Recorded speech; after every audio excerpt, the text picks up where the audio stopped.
안녕하십니까. 칸중국 코리아 이태윤입니다.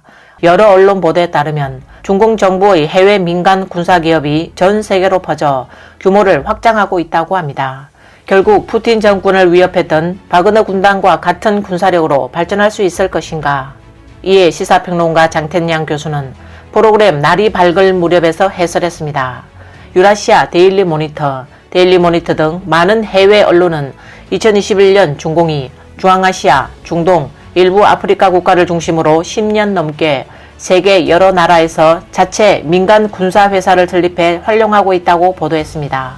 이들 국가에는 사회 불안으로 인해 현지 고위 관리와 군벌 외에도 조직폭력배들도 주둔하고 있습니다. 많은 현지 투자자는 시설과 자산을 보호하기 위해 민간 군대를 고용하여 보안 업무에 투입하고 있습니다. 초기에 중공도 그들의 해외 자산을 보호하기 위해 이들 국가의 민간 군대를 설립했습니다. 2023년 말 제임스 재단이 조사한 자료에 따르면 현재 중공의 해외 민간군 규모가 매우 크다고 밝혔습니다. 전 세계 190개국에 약 4만 7천 개 이상의 중공 민간 군사 보안 회사가 있으며 중국 시민 160만 명을 포함하여 총 410만 명의 군인 또는 군사 훈련을 받은 무장 인력을 고용하고 있습니다. 중공이 무장 인력을 보유한 방법은 먼저 현지에 사설 보안업체를 차린 뒤 신청 노동자 명목으로 중공군을 해외에 파견했습니다. 규모가 이렇게 커지자 중공의 해외 보안 회사 성격이 변했고 중공의 해외 무장 세력은 상상을 뒤엎었습니다. 그동안 중공은 해외 민간 군대나 보안 업체들에 대해 큰소리치지 않고 몸을 사렸습니다. 오늘날 중공의 해외 민간 무장력이 나날이 커짐에 따라 중공은 이를 공개하는 데 주저하지 않기 시작했습니다. 2023년 12월 중공 외교부 관리들과 해외 민간 보안 회사 관리들이 베이징에서 회의를 열어 이러한 중군사부대가 전 세계 각지에서 더욱 공격적인 자세를 취하고 더 중요한 역할을 수행할 필요성을 논의했습니다.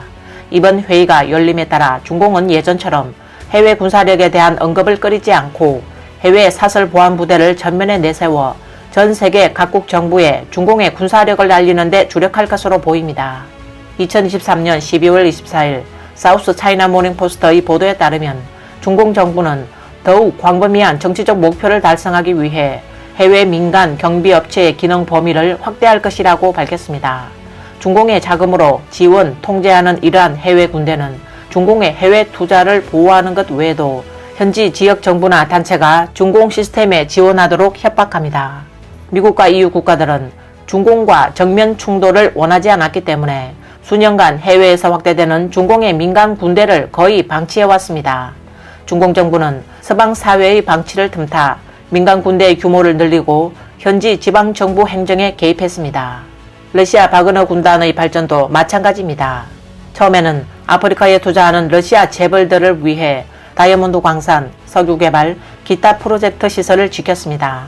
그러나 점차 러시아 중군사 조직으로 발전해 마침내 크렘린에 맞서 반란을 일으켰고 푸틴 정권의 위협이 됐습니다. 장텐양 교수는 중공이 해외 민간 군대를 이용해 자신들의 정치적 목표를 달성하려 하고 있다고 분석했습니다. 제임스 재단이 제공한 데이터가 사실이라면 해외에서의 중공군 병력은 곧 러시아의 바그너 군단처럼 될 것이고 중공은 러시아의 전철을 밟고 있으며 전 세계 지정학의 주요 관심사가 될 것이다.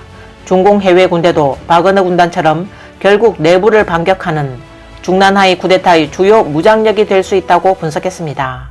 이번 영상은 여기까지입니다. 시청해주셔서 감사합니다.